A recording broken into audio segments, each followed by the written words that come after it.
அனைவருக்கும் வணக்கம். நாம் அகத்திய மாமுனிவர் அருளி செய்த ஞான காவியம் 1000 என்கிற ஞான நூல் தொகுப்பை வாசித்துக் கொண்டிருக்கிறோம். உலக மாயை நீங்கினால் மட்டுமே ஞானம் கிடைக்கும் என்பதை பற்றி அகத்தியர் சொல்லி வரக்கூடிய உன்னத கருத்துக்களை பார்த்து வருகிறோம். இன்றைய பதிவிற்கான பாடல்களை தொடர்ந்து பார்க்கலாம். பணிந்தோமே சதாசிவத்தை பரத்தால் கண்டோம், பரமதுவால் பஞ்சபூத பதிகை கண்டோம். அணிந்தோமே பதி அதனை பிருதிவியின் கூறால் 1008 அண்ட நிலை அறியதாக, பணிந்தோமே அண்ட சராசரங்கள் மெத்த மணிவல்லா பூமி பாதாளம் எல்லாம், சனிந்தோமே சலசலத்த கடலாகாசம் சதாசிவத்தின் பீடமதில் தலம் கண்டோமே. சதாசிவம் தங்கி இருக்கக்கூடிய பீடத்திலேதான் தலம் இருக்கிறது என்று அகத்தியர் சொல்லுகிறார். சதாசிவ பீடம் என்பது ஆன்மாவின் இருப்பிடம். ஆன்மாவின் இருப்பிடத்தை கண்டறிந்ததின் காரணமாகவே சித்தர் பெருமக்களால் இந்த உயர்ந்த உன்னத ஞானத்தை சொல்ல முடிந்தது என்று அகத்தியர் சொல்லுகிறார். சதாசிவத்தை பரத்தால் கண்டோம். பரம் என்பது நம் உள்ளே இருக்கக்கூடிய மகத்தான ஆற்றல். அந்த ஆற்றல் என்பதுதான் ஜீவனாக ஜீவசக்தியாகிய வாயுவாக வெளிப்பட்டிருக்கிறது. பராபரத்தின் அருள் இல்லாமல் பராபரத்தை அறிய முடியாது. இதை குறிக்கும் விதமாக மாணிக்கவாசகர் பெருமானும் தன்னுடைய திருவாசகம் என்கிற நூற்தொகுப்பிலே எம்பெருமான் ஈசனை அவருடைய அருள் அல்லாது காண முடியாது என்று சொல்லியிருந்தார். அவன் அருளாலே அவன் தாழ் வணங்க வேண்டும் என்று சொல்லியிருந்தார். சித்தர்கள் விரும்பாத வரையிலும் பராபரம் விரும்பாத வரையிலும் நாம் பராபரத்தை சிந்திக்க கூட முடியாது என்பது மகான்களுடைய கொள்கையாக இருக்கிறது. பராபரத்தின் அருளை பெறுவதற்கு என்ன செய்ய வேண்டும்? உலக மாயையை விட்டொழிக்க வேண்டும். புலன்கள் வழியாக சலிக்கக்கூடிய மனத்தின் போக்கை தடுத்து நிறுத்த வேண்டும். அப்படி செய்துவிட்டால் நிச்சயமாக நமக்கு யாவும் சாத்தியப்பட்டுவிடும். பிருதிவின் கூறு, அதாவது மண்ணின் கூறு. மண்ணின் கூறு என்பது 1008 வகையாக இருப்பதாக குறிப்பிடுகிறார். அண்ட சராசரங்கள் எல்லாம் இந்த பூமி, ஆகாயம், நெருப்பு, நீர் என்று சொல்லப்பட்ட 5 பூதங்களின் தொகுப்பாகவே இருக்கிறது. இந்த உலக மக்கள் வாழ்ந்திருக்கக்கூடிய இந்த பூமியை அல்லாது வேறு பூமிகள் இருக்கின்றன. அங்கேயும் உயிர்கள் வாழ்ந்து கொண்டிருக்கின்றன. அவற்றின் அமைப்பு வேறு விதமாக இருக்கலாம். ஆனால் ஆன்மாவின் அமைப்பு எப்போதும் ஒரே மாதிரியாகவே இருக்கிறது. சலசலத்த கடல், ஆகாயம், பூமி என்பதெல்லாம் இணைந்திருக்கக்கூடிய ஒரு பூமியில் தான் மனித உயிர்கள் போன்ற சகல உயிர்களும் வாழ முடியும். நமது பூமியிலே இருப்பதை போன்ற கடல், ஆகாயம், நிலப்பரப்பு இப்படிப்பட்ட நிலைகள் எல்லாம் வேறு பல அண்டங்களிலும் இருக்கின்றன. 1008 அண்டங்களிலே இப்படிப்பட்ட உயிர்குலங்கள் வாழ்வதற்கான சாத்தியக்கூறுகள் இருக்கின்றன என்று அகத்தியர் சொல்லுகிறார். இதே கருத்தை ஏற்கனவே போகமாமுனிவர் சொல்லியிருந்த 7000 என்கிற நூற்தொகுப்பிலேயும் நாம் பார்த்திருக்கிறோம் என்பது கவனிக்கத்தக்கது.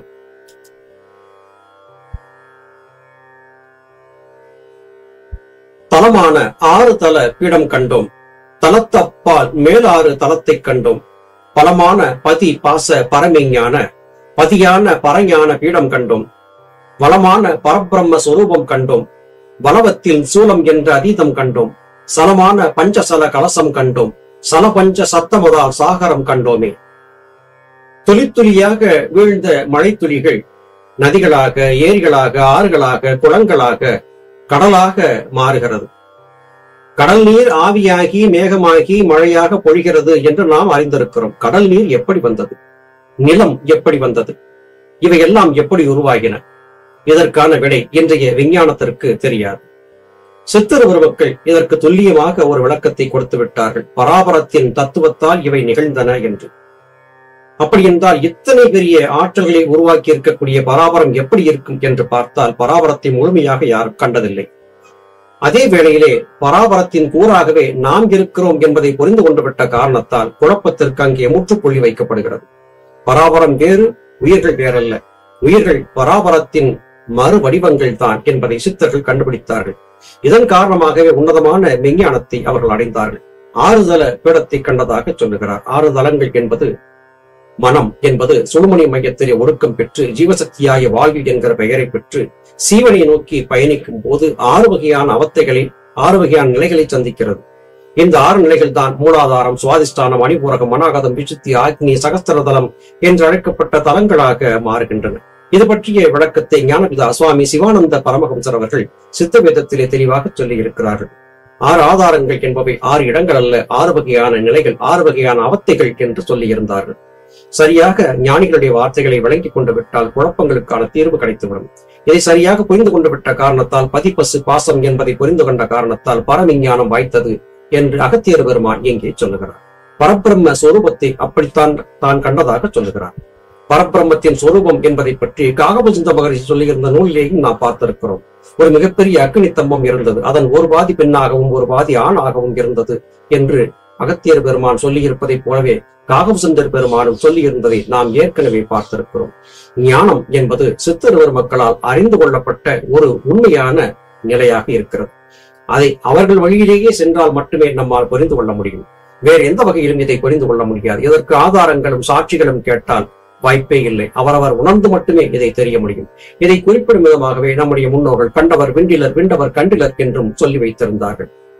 வளவத்தில் சூலம் என்ற அதீதம் கண்டோம். சூலம் என்பது எது? 3 நிலைகளை கொண்டது சூலம். சந்திரகலை, சூரியகலை, சுழுமுனை.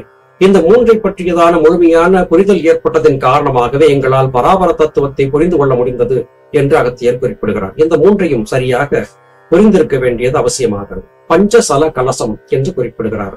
5 நீர்களா? ஜலம் என்பது ஒன்றுதான். இதில் என்ன 5 நீர்கள் என்று சொல்லும் போது சிரத்தின் உள்ளே ஆகாயத்திற்குள்ளே இருந்து மேகமாக இருக்கக்கூடிய நீர் 6 வகையான சுவை நீர்களாக இறங்குகிறது. முதலாவதான 5 சுவை நீர்கள் யமன் கோழை என்று அழைக்கப்பட்ட கவத்தின் கூறுகளாக இருக்கின்றன. 6வதாக இறங்கக்கூடிய சுவை நீர் என்பது அமுதபானமாக இருக்கிறது. இப்படித்தான் சித்தருவர் மக்கள் சொல்லி இருக்கிறார்கள். இதை சரியாக விளங்கிக் கொள்வதற்கு சித்தருவர் மக்கள் சொல்லியபடியாக யோக சாதன பயிற்சிகளை மேற்கொள்ள வேண்டியது அவசியமாகிறது. பயிற்சியிலே தன்னை வென்றெடுத்தவன் எவனும் பராபரத்தை அறிந்து கொண்டு விட முடியும் என்பது அகத்தியர் பெருமானுடைய தீர்ப்பாக இருக்கிறது. கண்டோமே சாகரங்கள் அண்டமாகில் கனிந்த அண்ட சாரத்தில் மண்டலங்கள் கண்டோம். மண்டோமே மண்டலத்து 1008 அண்டம் மதிகோடி ரவிமதியில் பிறவி கண்டோம். கொண்டோமே கும்பம் என்ற தென்பை கண்டோம். கும்ப அஷ்ட ரவிமதியில் குருவை கண்டோம். அண்டோமே திகிரிமலை கிரிகள் கண்டோம். அம்மலையின் சாரல்தனில் ஆக்கினை கண்டோம். இங்கே தனக்குள்ளே தனது சிரத்திற்குள்ளே மூலாதார முதலாகிய நிலைகளை கண்டதை பற்றி அகத்தியர் குறிப்பிடுகிறார். சாகரங்கள் அண்டத்திலே கண்டோம் என்று குறிப்பிடுகிறார். அண்டம் என்பது நம்முடைய சிரசு. சிரசிற்கு அண்டம் என்று பெயர். மருத்துவத்திலே மனிதர்களின் மண்டை ஓட்டை கொண்டு தயாரிக்கக்கூடிய ஒரு மருந்து இருக்கிறது. அதற்கு பேரண்ட பற்பம் என்று பெயர். மிக அரிதாக செய்யப்படக்கூடிய இந்த பற்பம் மிக நுணுக்கமாக தலை சார்ந்த பிரச்சனைகளை தீர்க்கக்கூடியதாக வேலை செய்கிறது. அதே போல அண்டம் என்பது முட்டை ஓட்டை குறிக்கிறது. அண்ட பற்பம் என்றால் முட்டை ஓட்டிலே செய்யக்கூடிய சுண்ணம், அண்ட சுண்ணம், அண்ட பற்பம் என்றெல்லாம் சொல்லுவார்கள். அண்டம் என்பது முழுமையான ஒரு வட்ட வடிவத்தில் இருக்கக்கூடிய ஆற்றலின் தொகுப்பான இடமாக இருக்கிறது.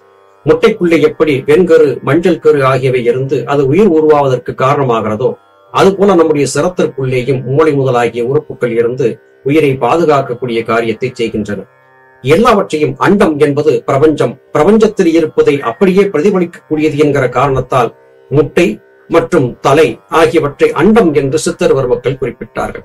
எனவே இந்த அண்டத்திற்குள்ளேதான் அனைத்து சராசரங்களையும் தான் கண்டறிந்ததாக அகத்தியர் குறிப்பிடுகிறார். சித்தருவர் மக்கள் பல 1000 கோடி அண்டங்களை கண்டதாக சொல்லுகிறார்கள். எப்படி கண்டார்கள்? தங்கள் சிரத்திற்குள்ளேதான் அவற்றின் சிறிய வடிவத்தை கண்டறிந்தார்கள். கண்டறிந்த பிறகு ஆற்றல் பெற்றதன் காரணமாக அந்த அண்டங்களை நேரடியாக சென்று தரிசிக்கக்கூடிய பாக்கியமும் ஆற்றலும் அவர்களுக்கு கிடைத்தது. வெளியிலே இருக்கக்கூடிய அண்டத்தை பார்க்க வேண்டும் என்றால் நமக்குள்ளே இருக்கக்கூடிய சிரசாகி அண்டத்திற்குள்ளே இருக்கக்கூடிய பராபரத்தை பார்க்க வேண்டும். இது சாத்தியமாகிவிட்டால் வெளியிலே இருக்கும் அண்டங்களை பார்ப்பதும் சாத்தியமாகிறது என்பது சித்தருவர் மக்களுடைய கூற்றாக இருக்கிறது. இது எப்படி சாத்தியமாயிற்று? மதி கோடி ரவி மதியில் பிறவி கண்டோம். கோடி சூரிய பிரகாசம், கோடி சந்திர பிரகாசம் கொண்டதாக இருக்கக்கூடிய ஆன்மாவின் பிரகாசத்தை இடைவிடாது செய்யக்கூடிய வாசிப்பயிற்சியின் மூலமாக தாங்கள் கண்டறிந்ததாக சித்தருவர் மக்கள் குறிப்பிடுகிறார்கள். அந்த கருத்தை இங்கே அப்படியே அகத்தியர் பெருமானும் ஆமோதிக்கிறார். கும்ப அஷ்ட ரவிமதியில் குருவை கண்டோம். ரவிமதி, ரவிமதியின் சேர்க்கை என்பது கும்பத்தில், அதாவது தலையாகிய சுழுமுனை தானத்திலே சேரும் போது குருவை கண்டோம். எப்படி? மனம் அடங்கிய போது அது சத்குருவாக மாறி அமையும் என்று ஞானபிதா சுவாமி சிவானந்த பரமஹம்சர் சொல்லி இருந்ததை போல இங்கே அகத்தியர் சொல்லக்கூடிய கூற்றும் இருக்கிறது. சந்திரகளை சூரியகளை ஒன்றாக இணைந்த போது தலைக்குள்ளேதான் அந்த சத்குருவை கண்டேன் என்று குறிப்பிடுகிறார். ஞானபிதா சொல்லிய கூற்று அகத்தியருடைய பாடலிலே அப்படியே பிரதிபலிக்கக்கூடிய அதிசயத்தை பாருங்கள். இது காரணமாகவே எண்ணற்ற மகான்களுடைய உபதேசங்கள் இருந்தாலும் கூட ஞானபிதா சுவாமி சிவானந்த பரமஹம்சர் அவர்கள் சொல்லியதை போன்றது ஒரு உண்மையான உபதேசத்தை வேற எங்கும் நாம் கண்டதில்லை என்கிற காரணத்தால் சித்த வேதத்தை அவ்வப்போது நாம் மேற்கோள் காட்டியபடியாகவே இருக்கிறோம். சித்த வேதத்தை வாசித்து அதன் நுணுக்கங்களை வழங்கிக் கொண்டு விட்ட ஒருவருக்கு அனைத்து சித்தருவர் மக்கள் சொல்லக்கூடிய கருத்துக்களும் மிக மிக எளிதாக விளங்கிவிடும் என்பது கூற்று. திகிரிமலை கிரிகள் கண்டோம். மலைகள், மலை சிகரங்கள் ஆகியவற்றை எல்லாம் தலைக்குள்ளே கண்டோம் என்று சொல்லுகிறார். அந்த மலையின் சாரலிலே ஆக்கினியை கண்டோம். சரத்திற்குள்ளே இருக்கக்கூடிய நம் கண்களுக்கு தென்படாத அக்னி மலை, அந்த அக்னி மலையின் சாரலிலே ஆக்கினை என்கிற நிலையை கண்டோம் என்று குறிப்பிடுகிறார். 6 ஆதாரங்களை பற்றி பயணிக்கக்கூடிய சித்தர் பெருமக்கள் சகலத்தையும் தனது சிரத்திற்குள்ளே தான் கண்டறிந்தார்கள் என்பது இங்கே அகத்தியருடைய பாடல் மூலமாக மீண்டும் ஒரு முறை மெய்ப்பிக்கப்பட்டிருக்கிறது. நல்லது சகோதர சகோதரிகளே, மீண்டும் அடுத்த பதிவிலே உங்களை சந்திக்கிறேன். அதுவரையிலும் நன்றி, வணக்கம்.